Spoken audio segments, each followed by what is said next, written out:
শেখ মেহরা, তিনি সংযুক্ত আরব আমিরাতের ভাইস প্রেসিডেন্ট, প্রধানমন্ত্রী ও দুবাইয়ের শাসক শেখ মোহাম্মদ বিন রশিদ আল মাকতুমের কন্যা।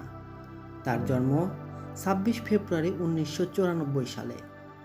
ছোটবেলা থেকেই ইংল্যান্ডে পড়াশোনা করেছেন। পরে দুবাইয়ের জায়েদ ইউনিভার্সিটি থেকে আন্তর্জাতিক সম্পর্ক ও রাজনীতি বিষয়ে স্নাতক ডিগ্রি অর্জন করেন। ঘোড়া ও উট দৌড়ের প্রতি তার বিশেষ আগ্রহ রয়েছে। তিনি মোট ১১টিরও বেশি ঘোড়ার মালিক। তার সংগ্রহে আছে রয়্যাল বেঙ্গল টাইগার সহ দামি প্রজাতির ১১টি ঘোড়া। তার জন্মদিনে তার বাবা তাকে প্রায় ৩৪ কোটি টাকার একটি বিলাসবহুল গাড়ি উপহার দিয়েছিলেন। দুবাইয়ের প্রিন্সেস টাওয়ারের নিচতলায় তার জন্য প্রায় $১৩০ মিলিয়ন ব্যয়ে একটি বিশেষ রেসিডেন্স কমপ্লেক্স বানানো হয়েছে। বিভিন্ন সূত্রে বলা হয় তার ব্যক্তিগত সম্পত্তির পরিমাণ প্রায় $1.2 বিলিয়ন, যা বাংলাদেশি টাকায় প্রায় ৮,০০০ কোটি টাকা।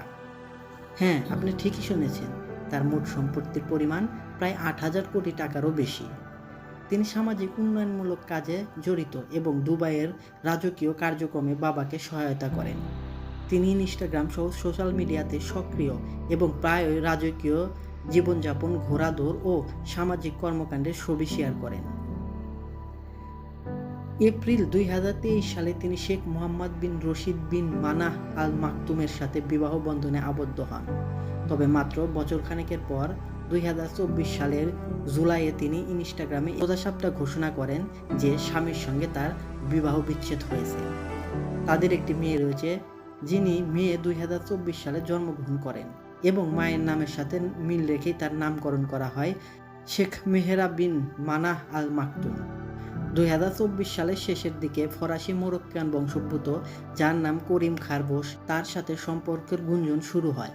২০২৫ সালের জুনে প্যারিস ফ্যাশন উইকে করিম প্রস্তাব দেন এবং আগস্ট ২০২৫-এ এঙ্গেজমেন্টটি অফিসিয়ালি প্রকাশ পায়। সম্প্রতি শোনা যাচ্ছে শেখ মেহরা খুব শীঘ্রই তাকে বিয়ে করতে যাচ্ছেন এবং শুরু করতে যাচ্ছেন তার নতুন জীবন।